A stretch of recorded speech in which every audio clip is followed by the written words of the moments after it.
I thought my life had ended at 40. I turned 40 on a quiet morning. No celebration, no excitement, just the sound of my ceiling fan and the weight of a number I never thought would scare me. 40. I sat on the edge of my bed and stared at my phone as birthday messages slowly came in. Happy birthday!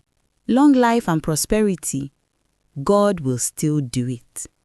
Everyone knew what it meant. Marriage. That morning, for the first time in my life, I whispered something I had never said out loud.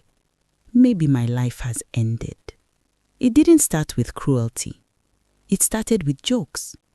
At weddings, people laughed and said, "You're next," or maybe not. At family gatherings, younger relatives introduced their children to me like I was an example of what not to become. She focused too much on her career. She waited too long.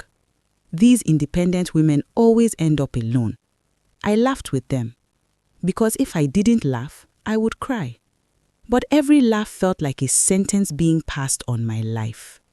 Loneliness is not always being alone.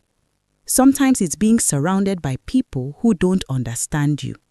I had friends, I had family, I had a stable life, but I also had quiet grief.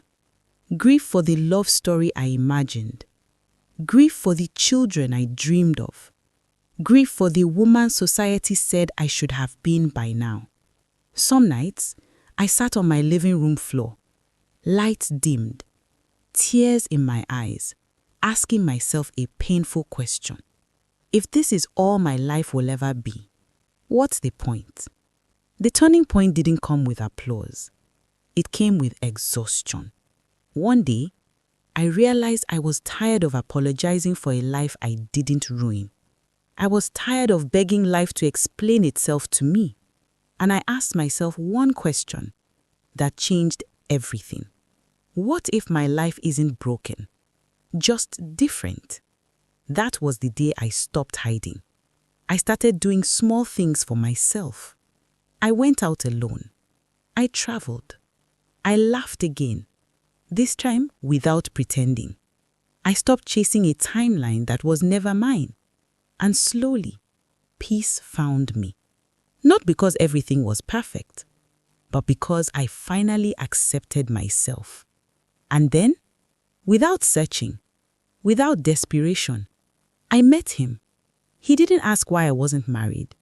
He didn't treat my age like a problem to fix. He listened. When I told him my story, the mockery, the shame, the fear, he held my hand and said, "Your life didn't start late. It just took time to become this beautiful." For the first time, I wasn't chosen despite my past. I was chosen because of who I had become. When we got married, the laughter stopped. Some people were shocked. Some were silent. Some suddenly remembered to congratulate me. But it didn't matter. This marriage wasn't for the world. It was my safe place.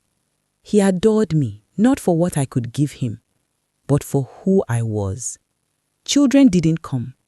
There were tears. There were hard conversations. There were moments of deep disappointment. But there was love. We learned that a home doesn't need children to be full. That happiness doesn't have one definition. That companionship can be enough. Our home was filled with peace, laughter, late-night conversations, and gratitude. And it was enough. I once thought my life had ended at 40 because I was unmarried, because people laughed, because I felt left behind. But here I am, loved, married, at peace. Not because life followed the rules, but because I stopped believing I had failed them. If you are listening to this and you feel behind, if people mock your journey, if your life doesn't look like the script you are given, please remember this. Your life is not late. Your value does not expire. And your story is not over just because it's different. Sometimes, the most beautiful chapters come after everyone stops watching. A delayed dream is not a denied life.